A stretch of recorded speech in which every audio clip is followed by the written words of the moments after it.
The Boy from Yesterday. Before we get to today's chapter, just a reminder to please review and rate the podcast wherever you can and share it wherever you can with people all around the world who might enjoy the story as well. And now, Chapter 33, Desperate Times. The next morning began like many mornings for Christian Tuckerby, wanting to take on the world but way too hungover to get much done. Peter had been out last night, sleeping at TJ's.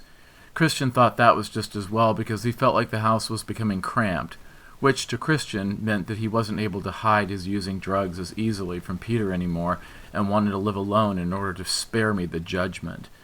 Plus, with Peter dating TJ, and TJ being Laurel, Emily, and now Tom's friend, Christian felt like he had the enemy under his own roof.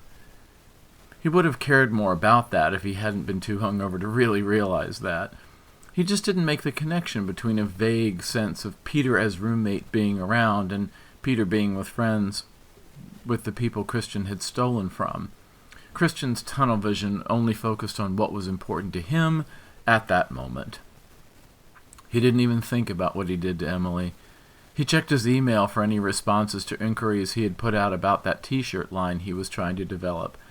Instead of anything to do with concern for her or even realizing what he'd done, he raged in frustration that no one seemed eager to carry his t-shirt line.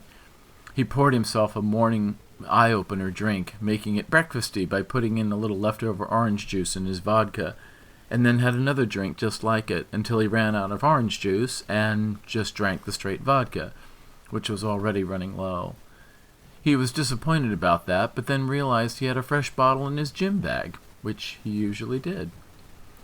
The mail came, and in it was a letter denying him a scholarship he had applied for, even though he hadn't been qualified for it in the first place, but thought a recommendation letter from a business friend of his father's would make that not matter. That was enough to make Christian decide to pour another drink, and again, and again.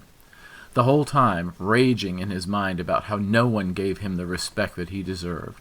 Not the scholarship committee, not the t-shirt distributors, and certainly not Laurel or her loser friends. In all of his inner tirade, the thought of Emily just never came up. He went from anger to sadness to anger again. Every sip of his cheap vodka made him a little more content and a little more sleepy. At Tom and Laurel's house, there were worries of a different kind. Laurel didn't come out to the barn apartment that morning, so Tom let himself in the main house. Marguerite was already in the kitchen, opening some bills and mail that had piled up in a little wicker basket on the end of the counter. "Morning, Tom," said Marguerite. "I haven't seen Laurel yet, but I hear the shower running, so she must be up.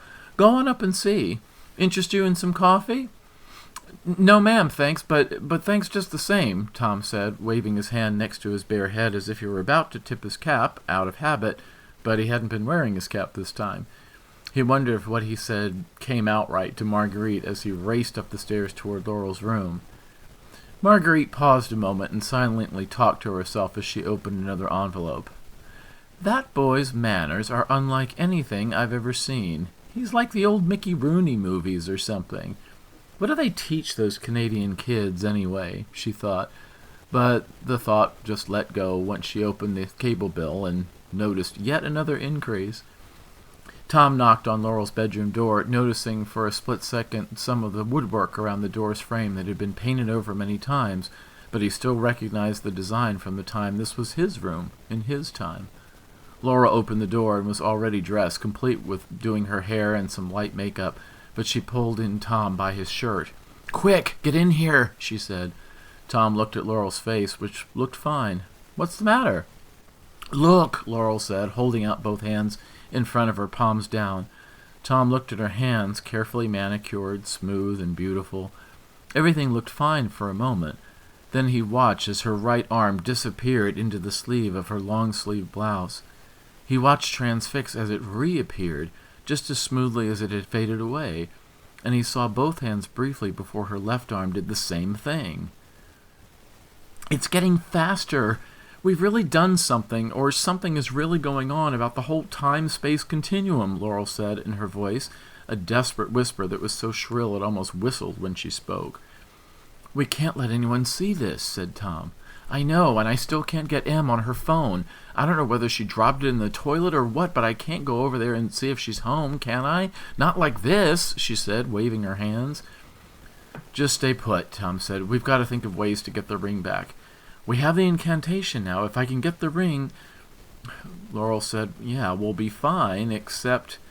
I know, Tom said, breaking off, tearing up a bit in frustration at the whole situation. For Sam, for Laurel, whatever was going on with Emily. Stay put. I'll go to see her granny and tell her a story to buy us some time. Okay, I'll do what I can here. I'll text TJ again. He said he was talking to Peter and they might have an idea. I'll follow up, Laurel said, pulling out her phone and sitting on the bed as Tom went downstairs to buy them both some time.